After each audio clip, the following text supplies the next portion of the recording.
If you feel like you're standing at the edge of something, like your life is about to shift in a way you can't fully explain yet, this reading is for you.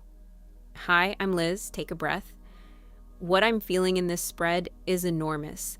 This is not a small reading. This is the kind of energy that only arrives at very specific turning points in a person's life. So stay with me. Every single card matters. The first card I pulled is Death. And I want to say this immediately, before anything else. This card does not frighten me when it appears. It excites me, because the Death card is not about loss. It is about the most profound kind of freedom a person can experience. The freedom of no longer having to be who you were. I feel very strongly that whoever is watching this is in the middle of something that goes much deeper than a surface level change. This is not a new job or a new habit or a fresh start in the ordinary sense of that phrase. What I'm sensing is a complete shedding. A version of you, the one shaped by years of conditioning, fear, survival mode, other people's expectations, beliefs you inherited rather than chose, that version is releasing. Not because you failed, because you outgrew it. For some of you, this looks like a relationship or a friendship that is quietly losing its hold on your energy. For others, it is a belief you have carried about what you deserve or what is possible for you, one that is beginning to crack at the foundation.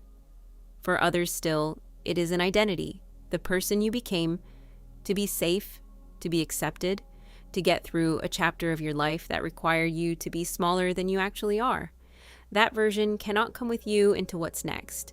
And some part of you already knows this. Some part of you has been grieving it.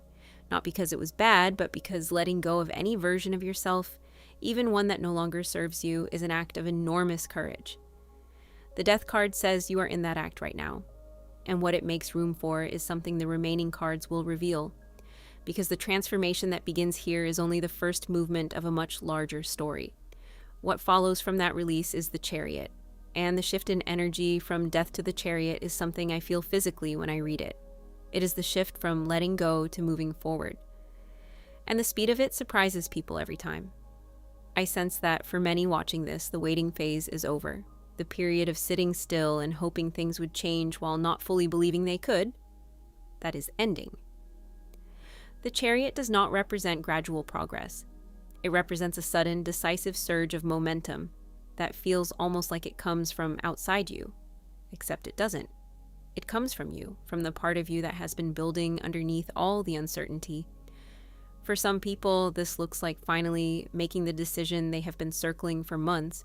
For others, it is a shift in how they move through their daily life, a new quality of intention, a new willingness to act without waiting for perfect conditions.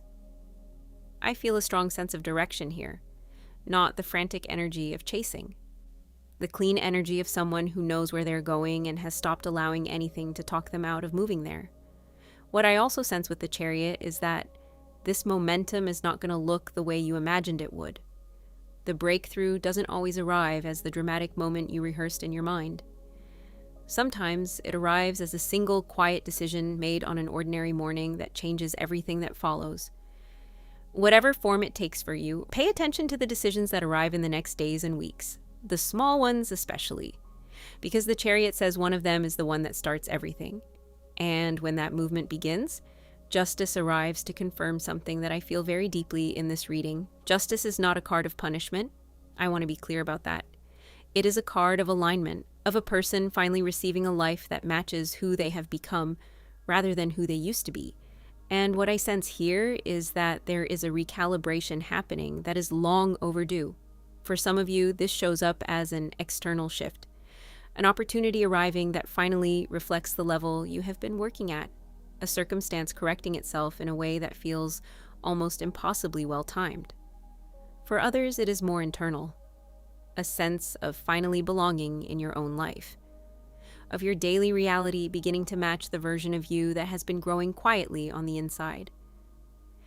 I also sense with Justice that there are things from the past that are returning to you, not in a dramatic way, but in the form of returns on investments you made in yourself, in your growth, your healing, your willingness to keep going when giving up would have been the easier choice. Justice does not forget what you put in, And what you have been putting in is about to start showing up on the other side of the equation in ways that are unmistakable. But this reading would not be complete or honest without the Seven of Swords. And this card is where I need to pause. Because what I sense here is that the biggest obstacle between you and your next chapter is not external. It is not a circumstance, a person, a lack of opportunity. It is the part of you that has been quietly, persistently working against your own progress.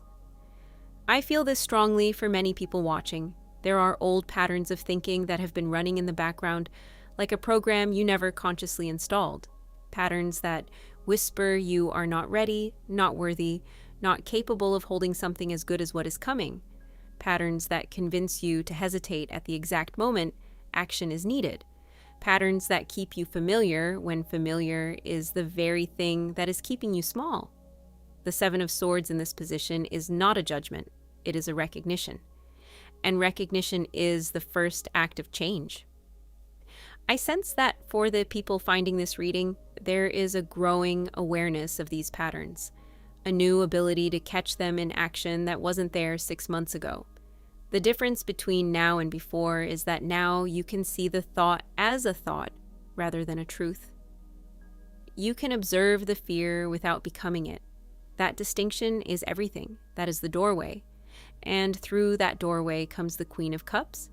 This card, appearing after the Seven of Swords, is one of the most beautiful sequences I encounter in a reading, because it says, on the other side of the self-sabotage, when you have begun to dismantle the old patterns, what you find is not chaos.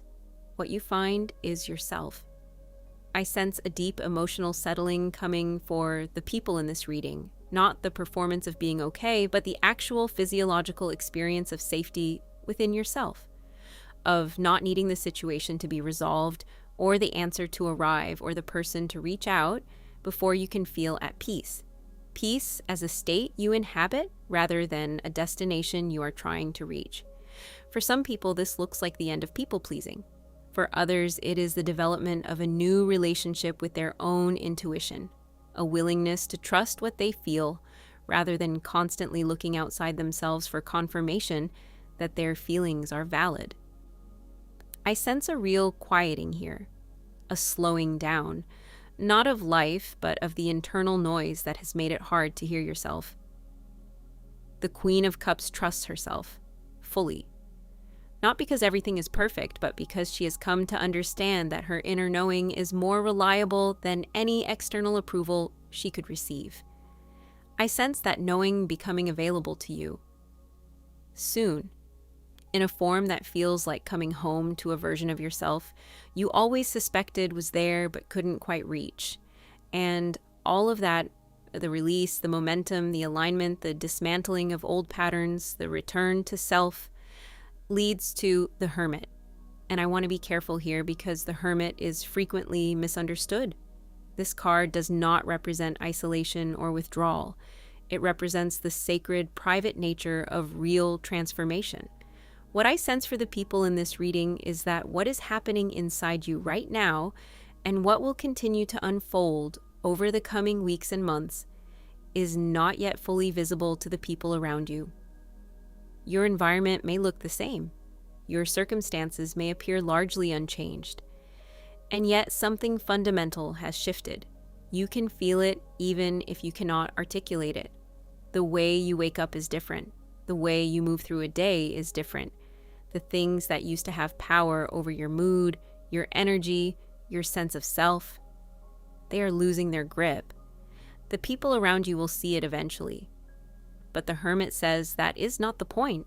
The point is that you see it, that you know it, that this transformation is not being done for an audience, but for the truest, quietest version of yourself that has been waiting patiently inside all the noise for exactly this moment. I feel something for this reading that I don't always feel so clearly. Certainty. Not the brittle kind that collapses under pressure, the kind that has been earned through everything you moved through to get here. You are not at the beginning of your story. You are at the beginning of the chapter that makes everything else make sense. The chapter where the person you have been quietly, stubbornly, invisibly becoming finally gets to step into the light. That chapter does not begin someday. It begins now. It is beginning now. Leave a comment and claim this message. Like this if it landed. Subscribe for more readings and share this with someone who needs to know their next chapter is closer than they think. See you in the next one.